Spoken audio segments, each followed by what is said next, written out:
So we had a very interesting video that was posted to X recently. I'll get the X link in the show notes in case anybody wants to check this out.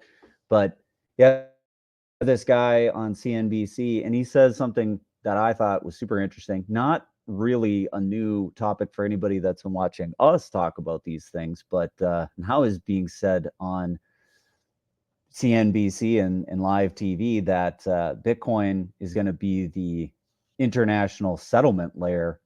Want to hear this clip quick, Lucas? Yeah, play it up. I actually haven't listened to the clip yet, so I read about it, but let's hear it. Yeah, it's a non-U.S. asset. It's an emerging markets asset. And while we were all hyperventilating about the election over the last week, BRICS had a conference in Russia. There's 6 new members of BRICS this year. So BRICS GDP is now greater than the combined GDP of G7. Of the 6 new members, 3 of them, Argentina, the UAE, and Ethiopia, are now mining Bitcoin with government resources. So there is tremendous urgency outside of the U.S. to find a way to circumvent the irresponsible fiscal policy that we've been running here in the U.S. In fact, Russia announced an initiative. Their sovereign wealth fund is going to invest in a regional initiative to build Bitcoin mining and AI infrastructure throughout BRICS with an idea of settling global trade in Bitcoin. So look, someday, I don't know if it's 5 years, 10 years, Putin's going to die. We're going to look to reintegrate some of these countries into the world financial system, and they're going to be trading with Bitcoin. What are we going to be doing? Okay. There it is. Settling international trade with Bitcoin. Also, something that should perk the news of anyone interested in crypto there were the words Russia Sovereign Wealth Fund investing in Bitcoin and Bitcoin mining. And I don't know if you caught also last week what occurred with the Russian assets that have been seized by the United States and Europe. But there are $280 billion worth of assets that have been seized by the United States and Europe, and we merely chucked the interest from those assets towards Ukraine. Which is maybe a different story to be having. But the sovereign wealth fund, I think, has somewhere around $150 billion in it. And we also haven't talked much about the BRICS summit in Kazan. It was, I think, the 16th BRICS summit, and they mentioned some of the size of the nations that have joined BRICS, and it is becoming it has surpassed the GDP value of the contributors to the dollar countries, certainly the G7 dollar countries. So that's huge news for Bitcoin right there, and no surprise, absolutely no surprise. So I think I saw that Argentina is one of the countries that is going to be moving towards mining Bitcoin. We've talked a little bit about this in many ways, not from Jason Lowry and soft power to understanding what the world is going to look like whenever there are alternatives to using the dollar. So, what do you think whenever you listen to that? When I was listening to this particular clip, I think these are big tailwinds for Bitcoin. I mean, honestly, it's not a surprise to me, and I do agree with you with respect to Lowry that the idea of soft war and countries needing to adopt this as a mechanism for international settlement and also for debt creation, that to me is the trend. So it felt like a lot of resonance with ideas that we've brought up before, things that we've discussed on the show. I'm not surprised to hear these things being talked about more openly, but it's still shocking when you hear it, when you see it on mainstream TV. It's just, this is This is definitely coming to the very forefront, and we're seeing it happening, where more and more investment vehicles, more and more like major institutions. I think, wasn't it Harvard or something that said that they actually have a Bitcoin position? I mean, it's just everybody starting to reveal that they have some portion of their assets being held in Bitcoin. There's a Jim Cramer rule. There ought to be a Harvard rule. That might be the most bearish thing that I've heard about Bitcoin. One thing that as I was listening to it, I was sort of picturing an hourglass and an hourglass tipping, and the hourglass has been, set in one direction with dollars having all of the power at some point, and now, um,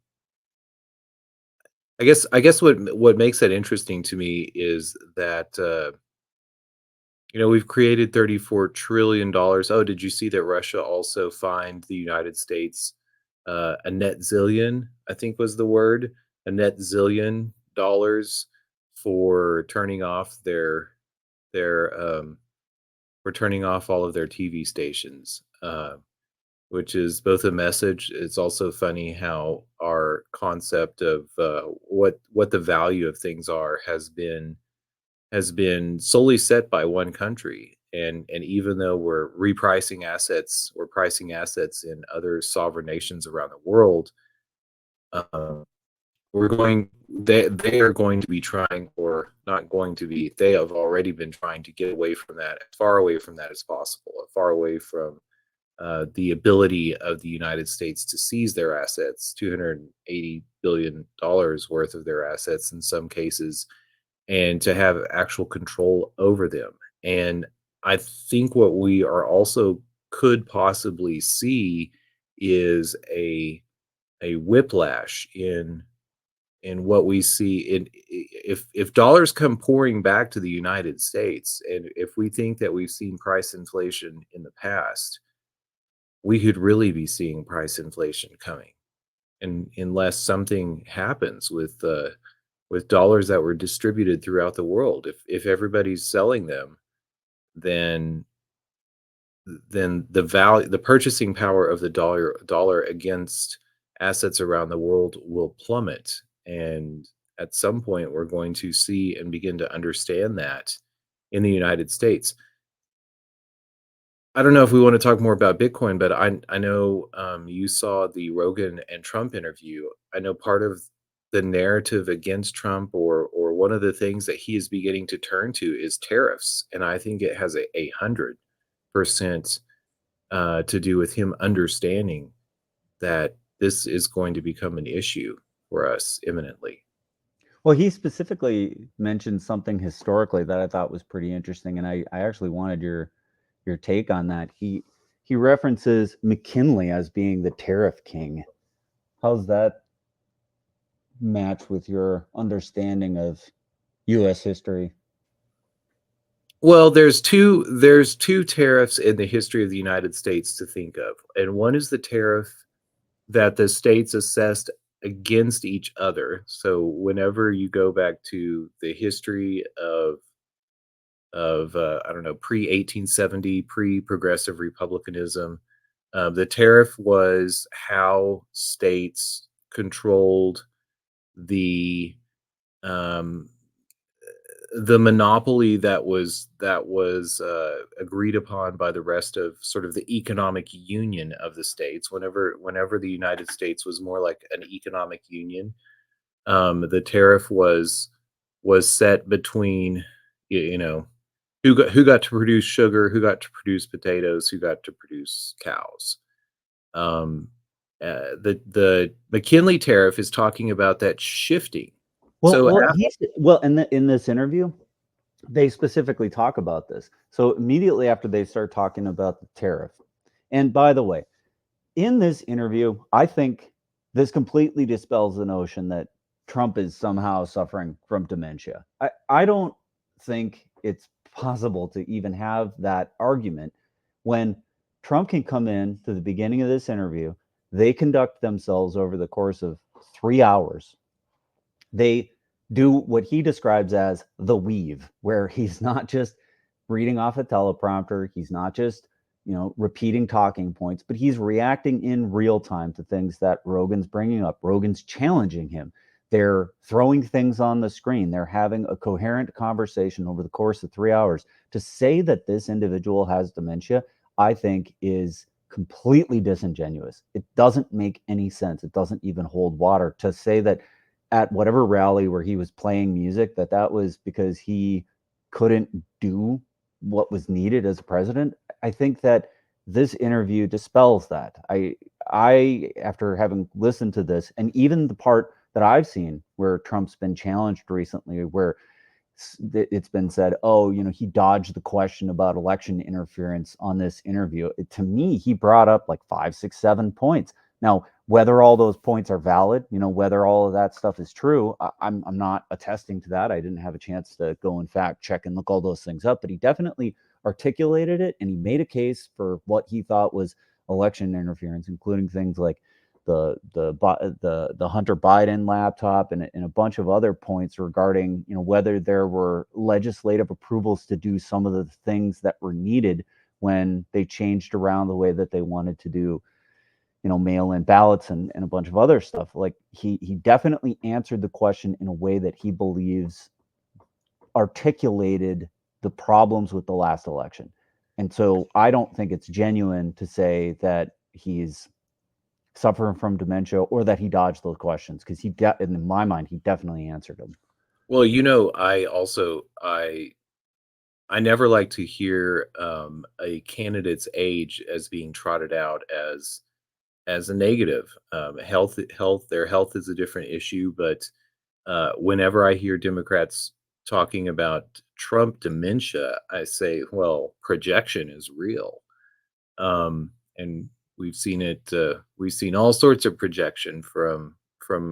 Well, we always see projection in politics, but I'm not surprised. I'm not surprised in the least that Trump was coherent. I love the fact that he sat down for a 3-hour interview. He's been moving towards long discussions and away from these staged, teleprompted, the history of political intercourse, the sad history that we've fallen into since the 50s in television. They talk about that too. They bring it up. Like Rogan says, he said, I'd love to have Kamala on to do the exact same thing. And he said the fireside chats, they actually harken back to stuff that we've talked about. He said that this is a better mechanism for getting to know people, and just put the two candidates in a room for 3 hours. Let them just talk to each other.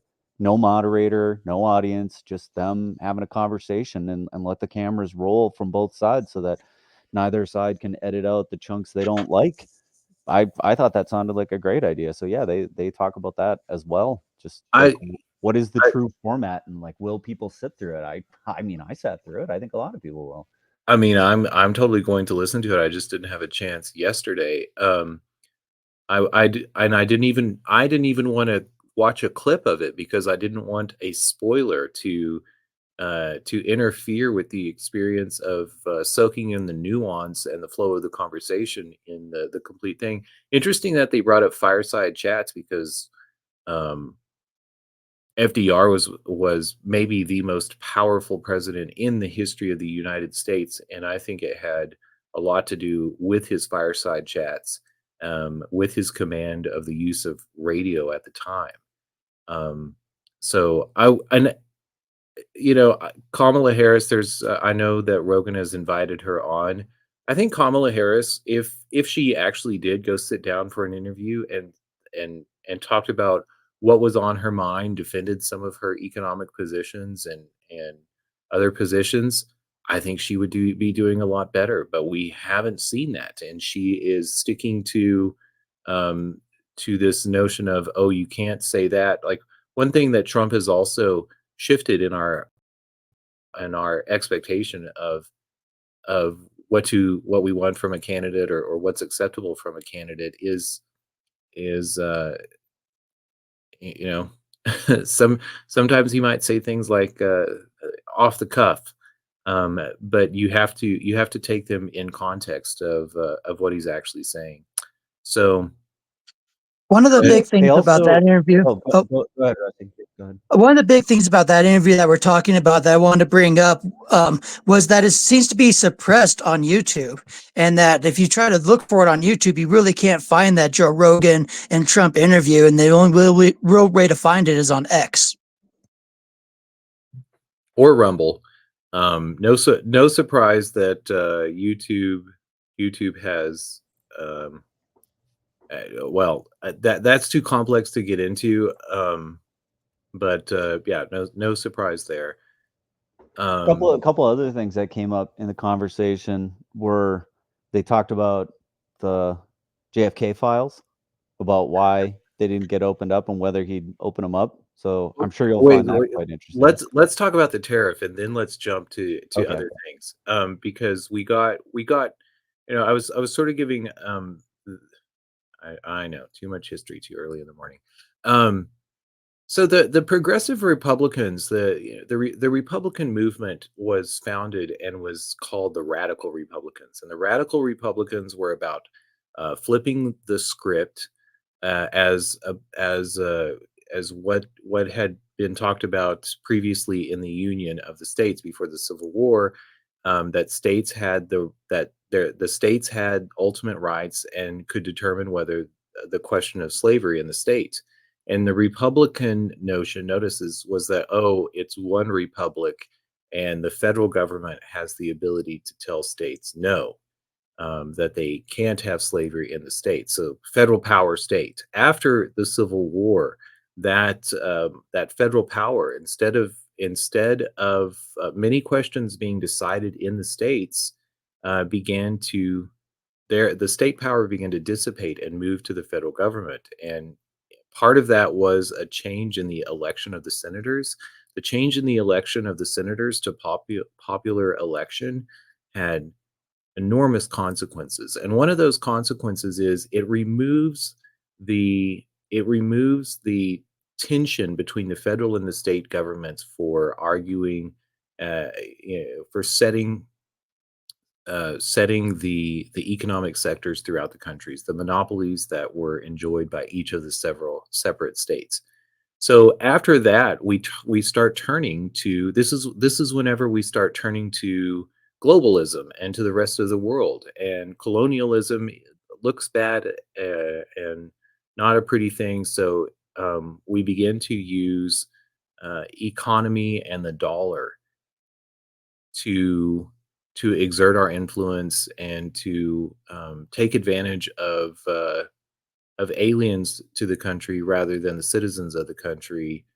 That becomes the tool of politicians as how they're going to do better for their constituents without costing their constituents anything. And so that's where the tariff comes from. And McKinley is part of that early wave of tariffs and progressive Republicans. So McKinley, Teddy Roosevelt, some of that wave of Republicans are where the tariff comes in, and I think it's very important to understand that as the hegemony of the dollar recedes. And so we're going to both need to understand, in rebalancing our relations and the evaluation of the dollar, it's important to have candidates who understand that and talk openly of how important the tariff is. Do you think that because one of the criticisms that's been leveled against this whole tariff idea, and there's been some pretty wild things said about what could be done with tariffs with respect to eliminating an income tax or stuff like this. Do you think that the world is sufficiently different from the 1890s? Like, can we still actually conceivably do this? Does it seem to hold water? The arguments. Absolutely. Because Trump, even in this interview, they get into the idea of tariffs quite a bit in the interview. And one of the things Trump says is there was a plant that was going to be created in Mexico to produce electric cars. And Trump's threat that he would put a 200 or 2,000% tariff on the car that would have been produced there, completely shut that down. That would be interesting to look up to see if that really holds water. But that's some of the stuff that was discussed in the interview. You know, I'm familiar with his with that story about the Mexican or the plant in North Mexico, I think north of Monterrey. Um, to your question with regards to can this shut down the income tax? Absolutely. You know, like think about, because we also have this we have this focus of the progressive Republicans, and it's picked up by the Democrats and has become just an accepted practice in America following following the progressive Republican movement and this removal of the tension of the states that we talk about trust busting. Like, what do we know Teddy Roosevelt for? Well, he's a trust buster. Right? He's going to take care of those massive American corporations. Well, have we taken care of them, or have they become ubiquitous? And we need to begin to understand that those are children of the monopoly that's been granted to a not central bank, the uncentral bank, the Federal Reserve. And when and until we remove the power of that central bank, this is all uh, turning away from that monopoly. Because if you think about an income tax, it's a tax on work. It makes a presumption that people will be working, that you can force people to work, or you can maybe incentivize. If you can't force them to work, you can incentivize them to work by maybe printing more and more dollars and raising people's salaries and work every day and promising them more in the future. But that cat is now out of the bag now that people understand where this quote unquote maybe 2%, maybe 4%, whatever this inflation can be. If it's not based in actual production, in actual reality, and it's just in the power of an institution, then that's a problem. So as we begin to unwind from the control of one monopoly of the distributor of money, and we move into a plethora of monies, then it's also going to make tariffs much more. It's tariffs will be more interesting, but also um, people's ability to transact in monies other than those that are distributed um, by the central bank will also remove its ability to rely on a transaction tax, an income tax. Interesting. Well, I'd also, not saying that you're wrong about this, but have there been any economists or any other people that have stepped up and sort of backed this idea? I'm curious. Not saying again that you're saying it wrong or anything, but I'm now getting to be more intrigued by this idea. You know, I would say maybe Steve Keen, maybe Michael Hudson. Those are two economists that I really enjoy. Most economists, I don't. I don't think that they have a. They make the assumption that that there is one great denominator. That I don't. They don't question the power of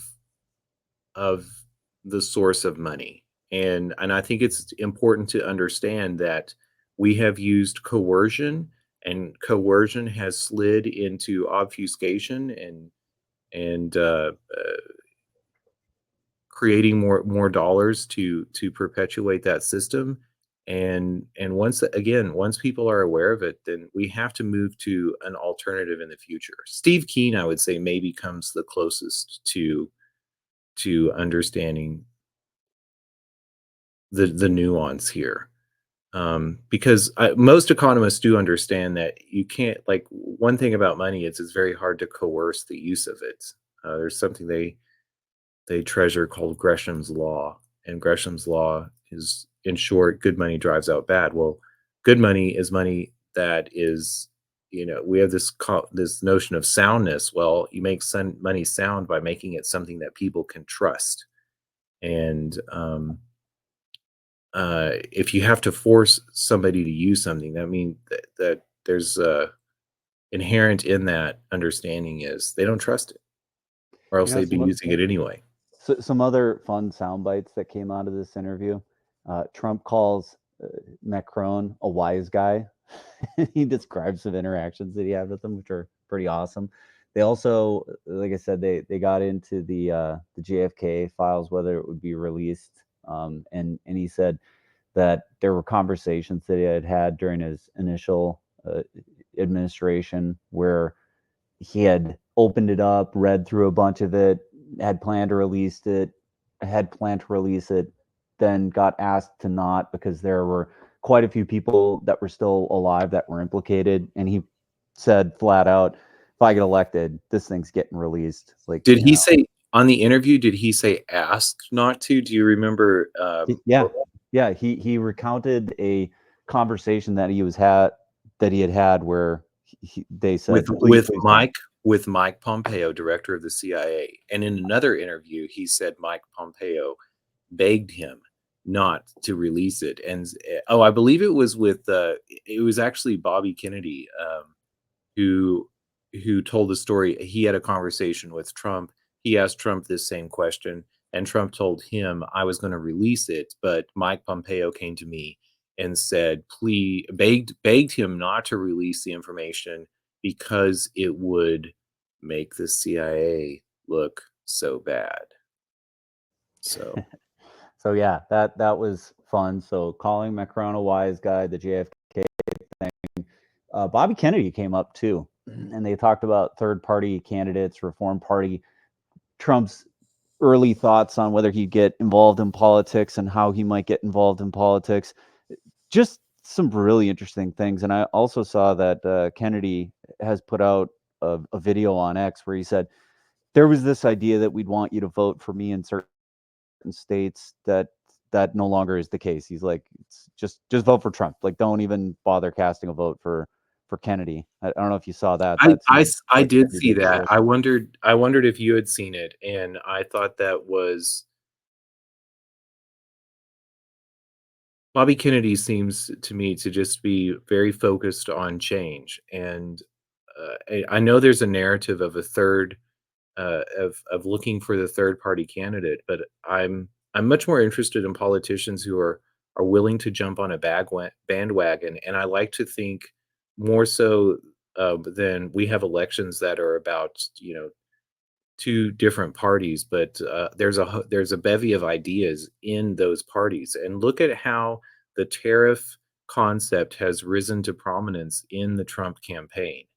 I think Bobby Kennedy was a part of that, and in a way, what he has brought to the table both was like opening the door for there to be more of a conversation about tariffs and economic policy, but also because he's going to be part of the narrative of controlling some of the overreach by especially pharmaceutical companies and the agricultural sector in the United States, and that they're all tied together again. By the way, when you have when we created a national bank that privileged corporations that stretched across the states, all of a sudden in efficiency and production became king, whereas the value of the products was offset or was held in more importance by the autonomy of the different states. Um, and I think that we also have to bear in mind that the Chevron doctrine was appealed earlier this year, and Chevron doctrine, which was an old court case that had given an immense amount of power to not only the administrative agencies of the federal government, but also large corporations. There was a time in the 50s, whenever the line of the Department of Commerce, Department of State, the heads of the cabinets in the federal government said that the interests of United States corporations were the interests of the United States, and that is going to become that is the past. That is now the past, and part of the push to that is BRICS. Part of the push to that is going to be different monies, and I say a plethora of monies. There'll be a future in which not only states have their own monies, but different corporations have their own monies, and we change the money, the money that we're doing business in, constantly, and I don't now I'm going off the bandwagon looking into the future, but it's a huge shift, that we are experiencing right now. Well, speaking of looking into the future, I've got something on the screen. I don't know if you've had a chance to check in on Polymarket recently, but this also came to my attention. Look at the betting market now. Yeah, and I see Polymarket coming up more and more in news articles and conversation in tweets, as we come closer to this election. And notice how polling has dissipated. I mean, there might be people still conducting polls out here, but who's going to believe a poll? Somebody calling with a bunch of loaded questions and cherry picking the people that they're calling, by number, by region, or by a landline versus a cellular line. Who's going to believe that that that old dark They, art? they, yeah, Whenever we yeah, they spoke about that too. I think polling had a place certainly, throughout a long period of time, and they discuss even this. They touch it briefly on it in the interview with a 3-hour interview. I mean, they covered a tremendous amount of ground, but polling also came up where Trump said, "Look, the polls cost money," and then when you look at the poll, they survey 250 people and they say this is indicative, or it gives you a strong indication. Maybe we've moved into a phase where betting markets like this are much stronger indicators. I'm not exactly sure. Like, I think this is something Oh, that, I think we have, in part, like, also think of, well, wait a minute. We definitely have seen problems with Polymarket. We've seen this live on the show but where, they're hard. I guess they're hard to sustain. But I'm thinking also, in part, this is a we're talking about polls that are conducted by third-party polling groups, like Rasmussen, or notably the press. But politicians are the people who actually pay for the most polls, and some politicians won't ever make a decision without saying, "Well, get me 4 or 5 polls. I want to know what my constituents are saying." It'd be interesting to think of politicians that start moving this over into Polymarket and say, post a question on Polymarket, or um, tweet it out." it's actually a really good place where I think once digital identity becomes more ubiquitous and you have verifiable credentials that can be coupled with it, you start to have something that's very interesting that can be done with polls. At World, when we covered that the other day, they talked just briefly about it. But I mean, think about what you could do with a verifiable credential. It's one thing to say in Polymarket, that you could go in here and you can bet, and if you have money, you can start to swing this thing one way or another. I mean, there are certain people that have a certain amount of money, and you can just keep throwing money at the side you want to win until you push it up. So, I'm a little nervous that these things are exact indicators, and the resolution around these, I think, is also super problematic. So I'd be hesitant to put any money into it because I don't really understand how you resolve the question. Like, sometimes it's easy, but like for Bobby Kennedy, when he dropped out, like, he even said, "I'm not dropping out. I'm not dropping out." Like, and even now he's like not dropped out. Like, he's saying, "Hey, go vote for Trump. Like, I'm part of this transition team. I'm part of this administration. This is what I want. And if you support me, if you want to see some of my ideas come to fruition, you'll see it manifest through the election of Donald Trump." But like, I mean, just this thing is problematic. I personally have issues with Polymarket, but if we had a real digital ID and verifiable credential, you could put out a poll and say, "All right, well, if you're in the state of New Hampshire and you're between the ages of 30 and 40, you're eligible to vote in this poll, and go do it if you want." And it can be completely privacy protecting, and it could be verifiable that the people who have voted in the poll are only humans, no bots, and that the people who voted have the ability to demonstrate that they had these particular attributes that were required by the poll. These things can easily be done. And so now you can get opt-in polls. You can get people who are deciding to do it. You can say, well, you know, might not be representative or whatever, or you might have people that have gotten swayed into like some movement that wants to go, you know, move this poll in a particular way, but it would eliminate this idea that somehow it's being gamed by non-humans, or that it's being done in a way that is disingenuous for the people that actually live there, or for the particular attributes that you're looking for. That kind of stuff becomes very more possible. So I think that there are these types of applications of blockchain, you know, betting markets or polls done with verifiable credentials. I think we're going to be moving into a place where polling looks much different, because you have to be able to attest and prove that you have the attributes that are being sought after.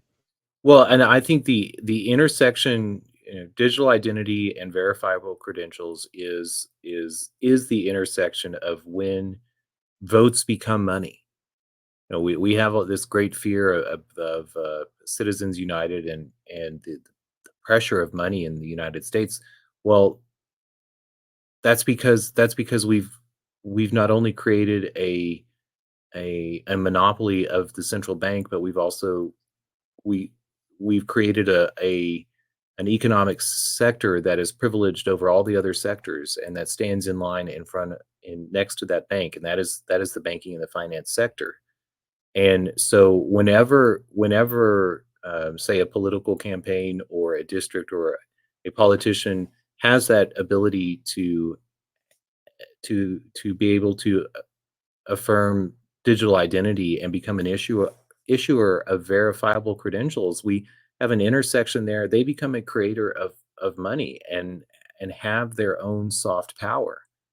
And politicians that begin to understand that and this is why I thought what Elon Musk was doing. He's not doing it for votes, but paying people to sign a pledge about the Constitution was an interesting way to dance around the federal electoral commission rules and laws. And I think it's going to open up minds. You know, I worked for a candidate in New Mexico who had a massive war chest that came from donations from all around the country. And whenever he was running for re-election, I said, you should write a check to every one of your constituents and send them the money from your war chest. Why don't we think in terms like that? And part of it is you get into sticky questions about what happens when one person has all that money. But whenever you have solutions like blockchain that keep all of those transactions open and not secret, then that clears away some of the reason for concern about corruption. Anything else in the interview that you want to talk about before we close it out?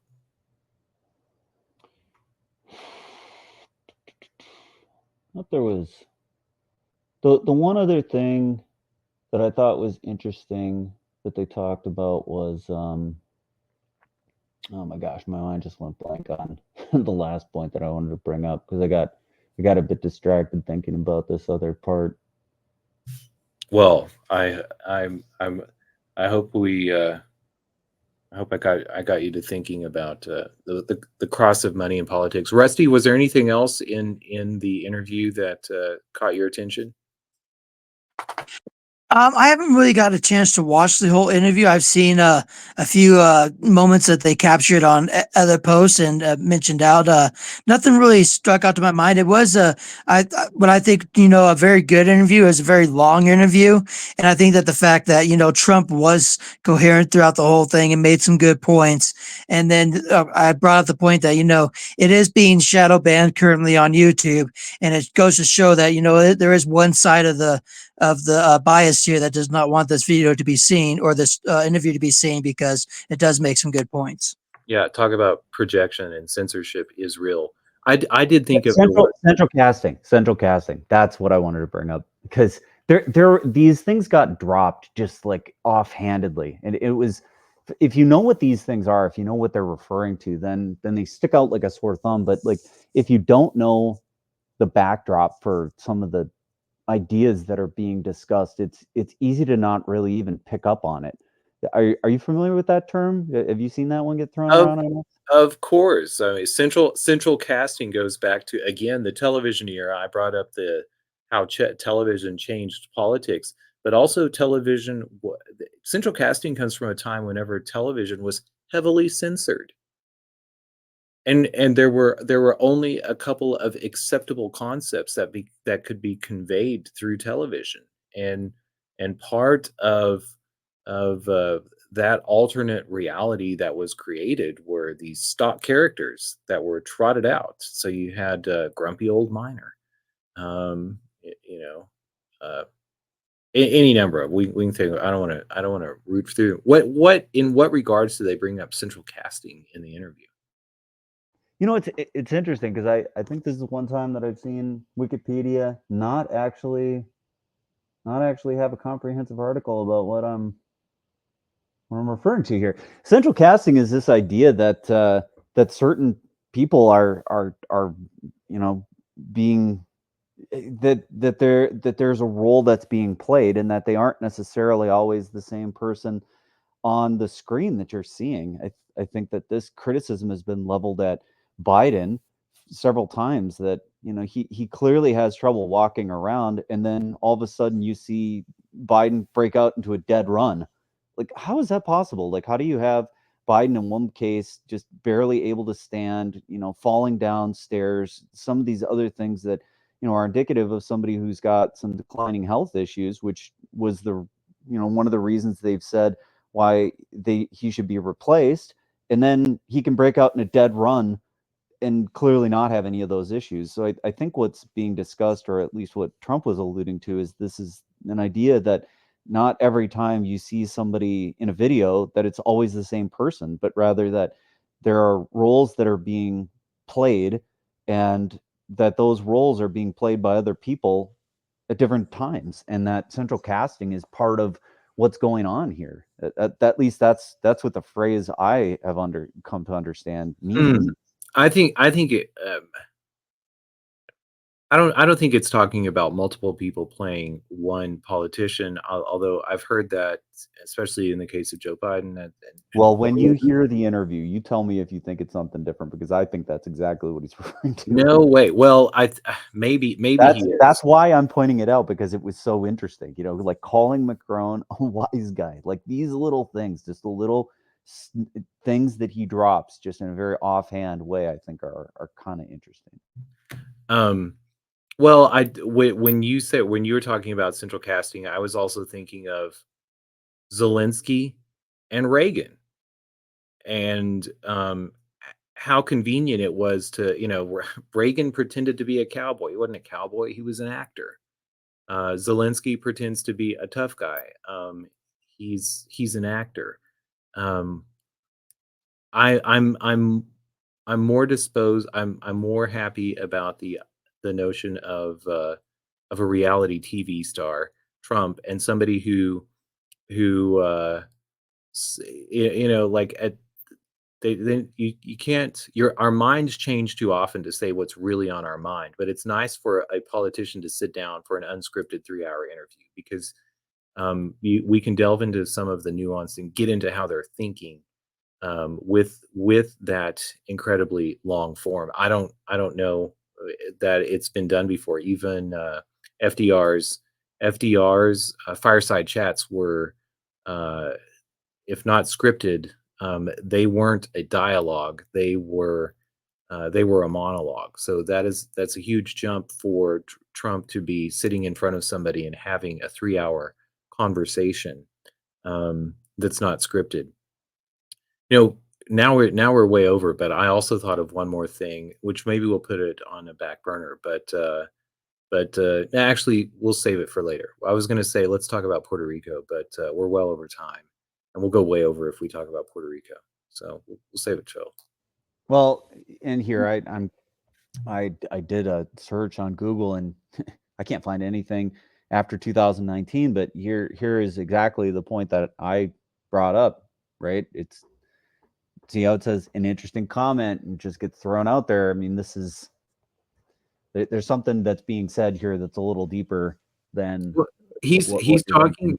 Yeah, I mean, he's 100% talking about bureaucrats leading politicians by the nose, politicians going and talking to those bureaucrats, referring to those polls. But this is also, we have these expectations for politicians to go out there and make all this change. In some way, politicians, their real task is to take a look at reality and turn around and explain that to their constituency. So I think Trump in here Trump is saying that he is more authentic than Kamala Harris, but there's always going to be he's I doubt that he can always be authentic, or at some point authenticity changes. I don't know. Trump and his central casting, it's a barb that he's tossing at the Democrats. But I'll listen to it. I'll listen to it. I'll maybe he actually does think there are actors who are playing these various politicians, but I think it's more true to understand that that they have their own thoughts, that they get angry, that they yell at their aides, that they yell at other people, that they have reactions that they don't necessarily want to share with everybody.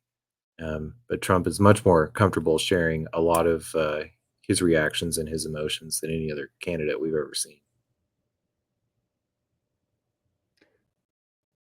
Well, great discussion today. We'll definitely catch you tomorrow.